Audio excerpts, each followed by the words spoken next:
chance, bro. I think you do. I think you, like James, you know, you got the oldest kids here.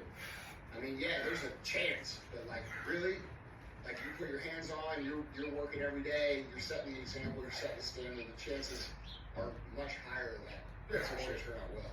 For sure. We're 5 for 5, baby. Yeah. So, Yeah. So Still a couple of years left in there. Yeah. dude, I just think it's an important thing to think about because you know right now there's a lot of people who are, you know, I don't know. We're going to either see the continued downfall of culture and society, or we're going to see it come back real hard. And it seems like parents are understanding. And I think under, at least my experience, when you control the variables that you can control, when you put your best foot forward, the odds are you can do well. Doesn't mean that it's going to happen every time, but the odds are you can do well. And I understand to DJ's point, like there still can't be these outliers, you know, that happen. And I'm trying to minimize those to every degree, but I think from a society standpoint, I think there's an extremely positive to it. Competition's going to be lower. Yeah, that's right. Opportunity for success will be much higher. Well, and to teach him how to be he was mentioning he's terrified, and I'm to that point now where my kids are going to the real world, and I'm doing a direct comparison to what's out there, and I'm like, Yeah, they're fine. I'm looking at the competition, and it's To work with them. Just like we gotta assume they don't know anything, right? We gotta teach them, we gotta show them, we gotta work with them, we gotta set an example. You know, these are things that other business owners just don't do. They want to plug and play, and unfortunately, plug and play is not working right now because the talent pool isn't really. Yeah, that's what I talked to this group about yesterday or the day before. You know, there are no bad employees, only bad leaders, right? And when you think of it that way, the responsibility is on the leadership.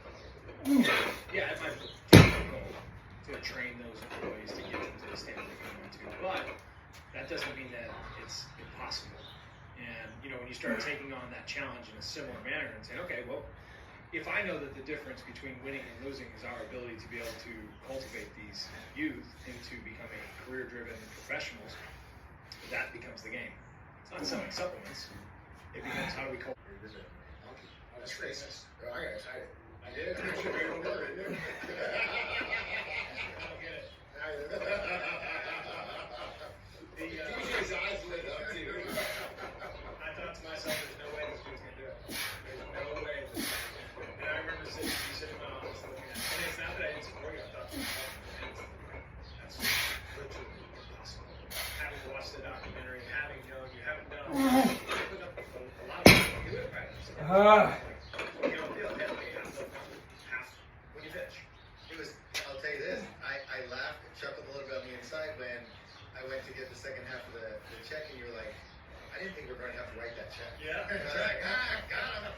Yeah. No, but I mean, it's when I say this, it's as honorable as a confession I could ever make. Because, you know, we went out and I only ran the marathon for the 100. And just being like this athletic showcase of it was like the humility and slowing down and the community coming in and just getting to be part of something so big together. And obviously doesn't happen without generosity. Now, you shot a documentary on this, full documentary. Yes. And tell us about that. I'm super pumped about it. It actually comes on March 21st. We're doing a private showing at the Sundance Ski Resort in Utah, and then it's going to hit all the streaming platforms. And I gave the producer, we turned over thousands of hours of footage. It was an incredible editing job. And I said, look, you've got 4 jobs. You gotta leave people with a sense of family. They were family first. This has got to be about community and everybody coming together for one cause. I said, bro, you know, it's good to see these videos because one, it creates perspective for the people who have been living a disciplined lifestyle for so long that they have forgotten what it's like to feel that level of powerlessness and hopelessness. And I think it's always good to really remember what it's like to be in that position, because dude, like when you're in that position, you don't even have control over what you put in your mouth or what you don't put in your mouth. You know what I mean? Physical objects like food or alcohol or anything have complete control over you. Addiction is scary. Dude, and it's something that we everybody out there, because we have a very comparison when we talk about not comparing yourself, there are times where it is really good. And, you know, for example, like if you are a high-level competitor, it is necessary for you to compare yourself against other high-level competitors. Keep sharp and progress. But when you're just getting started, the way that you use comparison to your advantage is by remembering that like all these people that have done all these things that you admire, created these companies, done these amazing, ridiculous, human history-making, difficult physical challenges like you have, these things, people did these. Like people. And have the humility to be able to reach out to them and say, hey man, I need some help. Like, I'm in a spot. Yeah, helping me out. And then the second side of that is everybody else. Some people have different gifts. You know, for you to build a $10 million business might be. I don't know if it scares you or doesn't scare you. You might think to yourself, like, how the hell would you start that? For me to go out and run Ironman, it scares the hell out of me. For me to build a $10 million business in my brain, I think, well, that's pretty easy. You know what I mean? For you to go run Ironman, I'm gonna do it right now. You know, so like there are skill sets associated too, and so you know, being able to understand, be self-aware of, hey, what am I capable of? What's going to happen? What can I be realistic with? And then attack. You have made a decision to make the change now, which means you actually are somebody else right now. You're just dealing with the mess this other guy created. And if we could think about it like that, there's less shame, there's less guilt, there's less embarrassment, there's less, worrying about looking stupid because we're like, yeah, well, that guy was an idiot. I'm not an idiot anymore. I learned my lesson. I'm going to make some better decisions. And I think when I think about things, when I'm dissatisfied, that's one of the things, that's like one of the little mental hacks that I use to, I guess, make myself feel better about it. But maybe that'll help you guys too. I think the result of what we have now, we have to acknowledge that was that guy. Any progress at all to not, the first step is to always take accountability. And if they can't do that, dude, they're going to be stuck there forever. They could never change. You can't drag them through. Well, to your point, like I just really learned because we do a lot of coaching. Like you can't make somebody change, and they have to show up with humility, vulnerability, and then a willingness to work and shed. They've got. That's where they got. Now they're the clay. Now they can be molded. Yes. Now you're like, okay. Now let's start to rebuild and have experiences to change what it is. And so, yeah, to your point, like. But it's crazy, like to that point. Like you have to James, you have to get. Not people think rock bottom. Like, oh, they gotta be doing bad. No, you gotta be on the brink of death. No, so Now what you think rock bottom? yeah. So to your point, like one of my best friends in high school, like graduated high school, we both won the state championship in wrestling. We both went undefeated in our weight. We're standing at the same point at the same time. Massive people ahead of us. What are we gonna do? Wrestle. What's that? We're gonna wrestle. We're gonna wrestle. We're both undefeated. And fast forward 20 years, and he got addicted to cocaine and went down this road. And his brother finally called me and he said, I don't know who to turn to. Will you please take him in? And we moved him to Utah. We took him in our home. We got him working out. We had him reading books, and he was massive progress. And 6 months go by, and we send him back home. Gets off the plane, straight to his dealer, and hasn't come out of it. Was 20. And I'd done 80 consecutive. I had 20 more to go. And trust me, the last thing I wanted to do was 20 more 140.6 mile days. And I look back at it and I'm like, because I made the decision to keep going. And I just knew, okay, today I just have to show up and do what I can. And the lives that we changed just over these last 20 days is staggering because we hadn't hit our fundraising goal yet. And from that moment to the end, it was a $750,000 bump. And so I always ask myself, what would have happened if I quit on day 8? And it would have still been a world record. It still would have been a new standard in endurance. But what opportunity did I lose to impact somebody because I chose not to quit? And if he can do that, then why can't you do that? Why can't you, the listener, do that? Why can't you live at a higher standard and show the people around you, even if the people are just your spouse or your kids or your neighbor or in your neighborhood? These are the things that actually matter. It's not who's in the political office. It's not what's going on in the news. It's what example are we setting out here in society? Because we all complain about society, but we fail to acknowledge that we are society. And the example that we set does matter.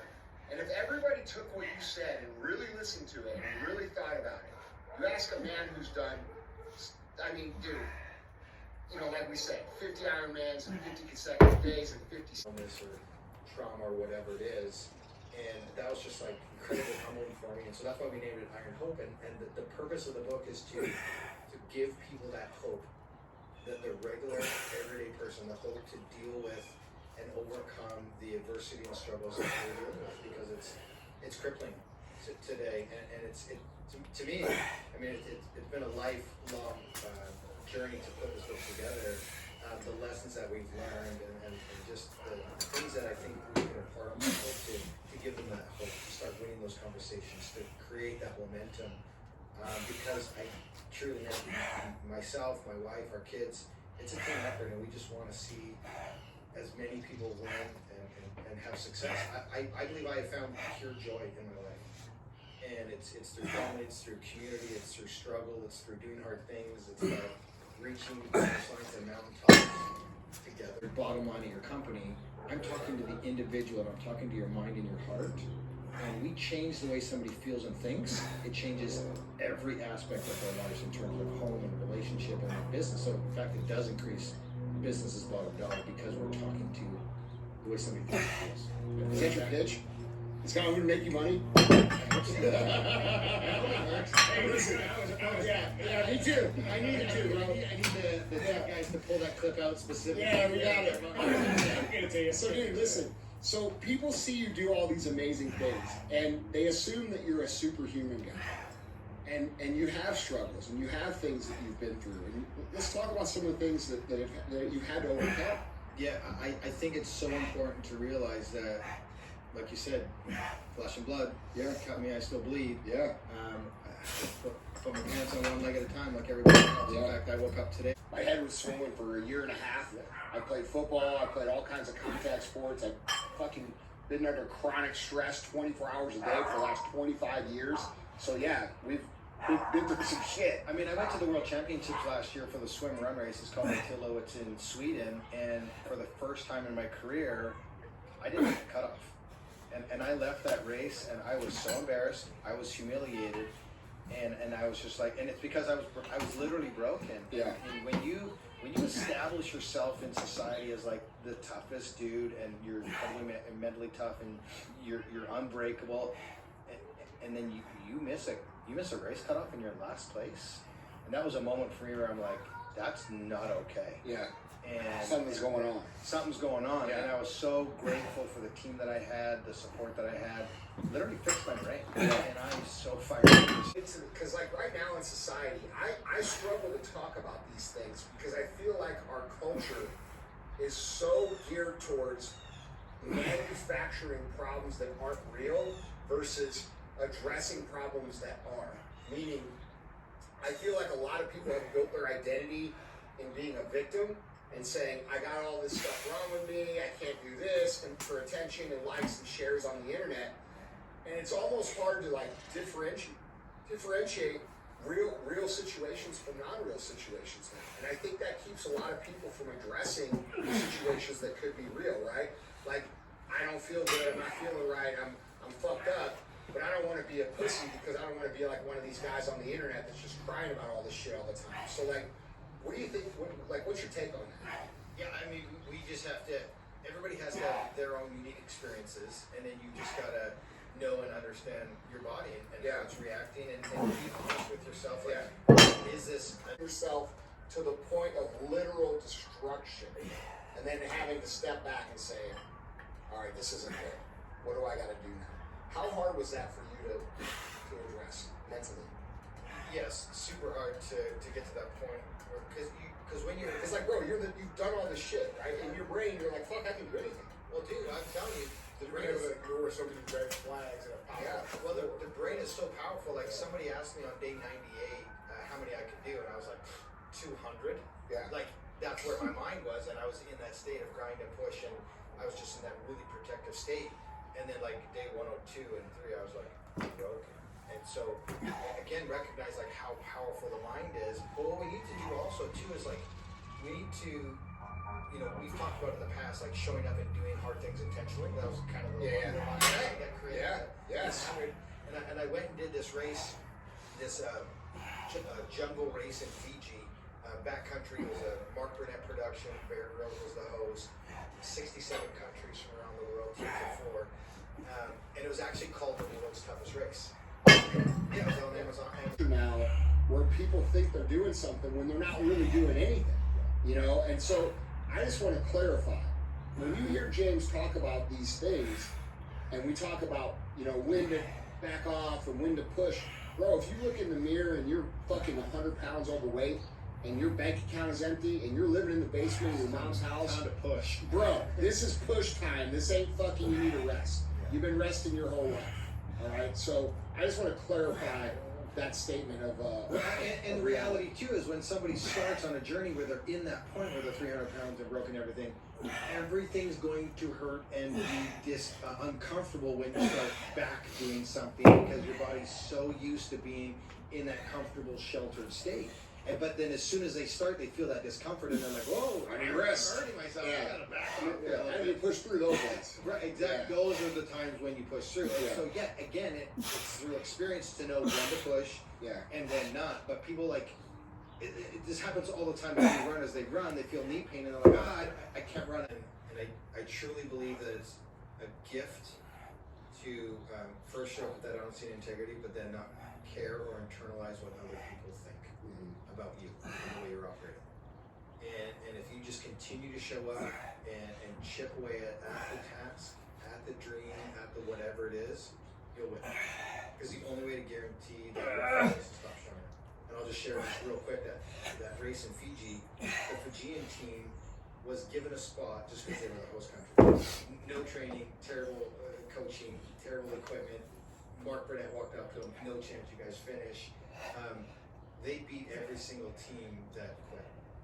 And I was standing on Survivor Island when the Fijian team crossed the finish line with huge smiles on their faces. Now they were dead last, but they beat every single team that quit because they understood movement and to have that impact on your dad and to have him show Bro, up. So, people don't understand. My dad's almost 80 years old. Yeah. So when he's saying he's out running 6 miles a day and running 10 miles, that's a huge deal. This is only a few years ago. Yeah. So he's 79 years old. So I mean, he was 77 years old doing this. It was so cool for me to hear that. So Yeah. I appreciate your comments. I'm honored to be on the show. So Yeah. All right, guys. Don't be a hoe.